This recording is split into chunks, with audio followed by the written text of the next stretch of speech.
السلام علیکم ناظرین، میں ہوں ایڈوکیٹ زبیر کندی۔ آج ہم بات کریں گے طلاق کے قوانین کے بارے میں۔ آپ کو جیسے علم ہے، پاکستان میں طلاق کی شرح روز بروز بڑھ رہی ہے۔ گھریلو ناچاکیاں اور قانون سے ناواقفیت، مذہب سے ناواقفیت۔ ہم مسلمان ہیں، اسلامی ملک میں رہتے ہیں، لیکن ہم مذہب سے بہت دور ہیں۔ قرآن کی سورہ نساء میں آیت نمبر 35 میں یہ واضح حکم ہے کہ جب دو میاں بیوی کے درمیان ناچاکی ہو جائے، لڑائی جھگڑا ہو جائے، تو وہ جو گھر کے بڑے ہیں اور جو ارد گرد کے لوگ ہیں، رشتہ دار ہیں، وہ صلح کروائیں۔ یہ حکم ہے، یہ تاکید ہے۔ اسی طریقے سے یہ ہماری اخلاقی ذمہ داری ہے کہ میاں بیوی کے درمیان طلاق کو روکا جائے۔ اللہ کے رسول نے اور اللہ پاک نے اس چیز کو ناپسندیدہ عمل قرار دیا ہے۔ سیکشن 7 مسلم فیملی لا آرڈیننس 1961 طلاق کے پروسیجر کو واضح طور پر بتاتا ہے، لیکن ہمارے عام لوگوں کو اس چیز کا پتہ نہیں ہے کہ طلاق کا پروسیجر کیا ہے۔ جب کوئی شخص کسی عورت کو، اپنی بیوی کو طلاق دیتا ہے، تو اس کو خاص طور پر یہ بات مد نظر رکھنی چاہیے کہ طلاق دیتے وقت وہ 3 طلاقیں اکٹھی نہ دے، کیونکہ اگر وہ 3 طلاقیں اکٹھی دے گا تو پہلا نقصان تو یہ ہے کہ واپسی کا دروازہ ختم ہو جائے گا۔ اس میں عدالت عالیہ کی ججمنٹ موجود ہے، جس میں کہا گیا ہے کہ 3 طلاقیں اکٹھی اگر آپ دیتے ہیں، اور یہ قانون بھی ہے کہ 3 طلاقیں اکٹھی دیتے ہیں، تو آپ کا جو ریکنسیلیشن ہے، جو صلح والا معاملہ ختم ہو جائے گا، طلاق فوراً مؤثر ہو جائے گی۔ ایک بات۔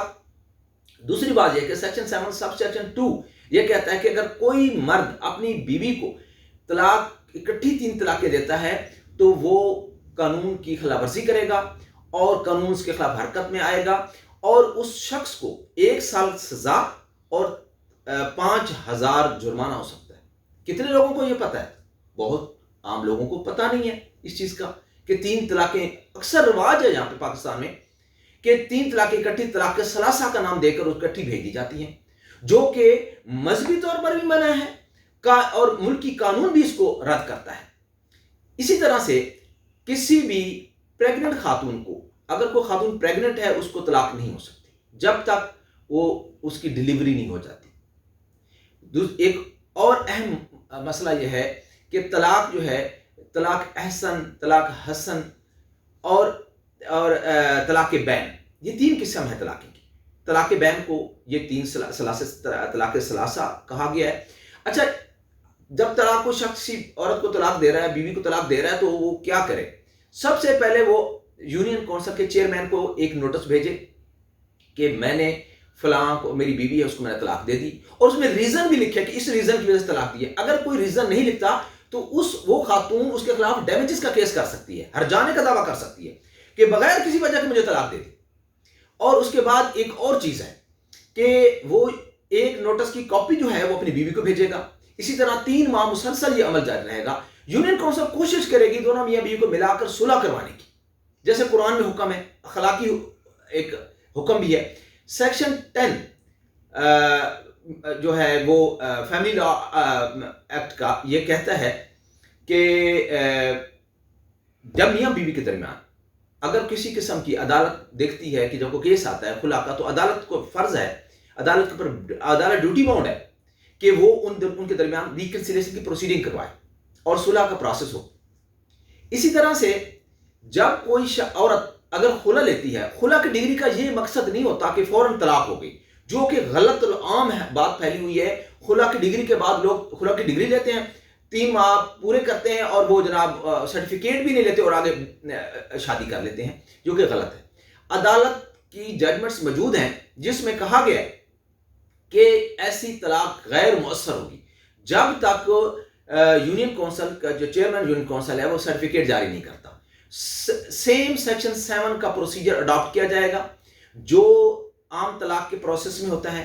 خلا کی ڈگری میں بھی وہی پروسیس ہوگا۔ خلا کی ڈگری ایز اٹ سیلف طلاق کا سرٹیفکیٹ نہیں ہے۔ یہ اس چیز کو غلط فہمی کو دور کرنا ہوگا۔ سیکنڈلی، اللہ پاک فرماتا ہے کہ لا تفسدوا فی الارض، زمین میں فساد مت پھیلاؤ۔ اگر کوئی فساد آپ کو نظر آتا ہے، صلح کرواؤ۔ صلح کا بار بار کہا گیا ہے، میاں بیوی کے درمیان صلح کروانا چاہیے۔ ہماری وکلاء کمیونٹی کو خاص طور پر اس پر توجہ دینا چاہیے کہ اگر ان کے پاس خلا کا کیس آتا ہے تو وہ خود سے کوشش کریں کہ صلح کروائیں اور ان کے درمیان طلاق نہ ہونے دیں. اگر بہرحال مجبوری ہے تو پھر طلاق کی پروسیڈنگ کی جائیں. تو اس چیز کو مد نظر رکھتے ہوئے ہمیں جو ملک کے مروجہ قوانین ہیں ان پہ ان کے مطابق طلاق کا پروسیس کرنا چاہیے، اور غیر شرعی اور جو شریعت کے خلاف ہیں باتیں اس سے اوائڈ کرنا چاہیے. وہ اس صورت میں ہو سکتا ہے جب آپ کو قوانین سے آگاہی حاصل ہوگی. ہمارے اس پروگرام کو لائک کیجئے، چینل کو سبسکرائب کیجئے تاکہ آپ کو اسی طرح کی ویڈیوز ملتی رہیں اور آپ قانون سے آگاہ رہیں. بہت شکریہ.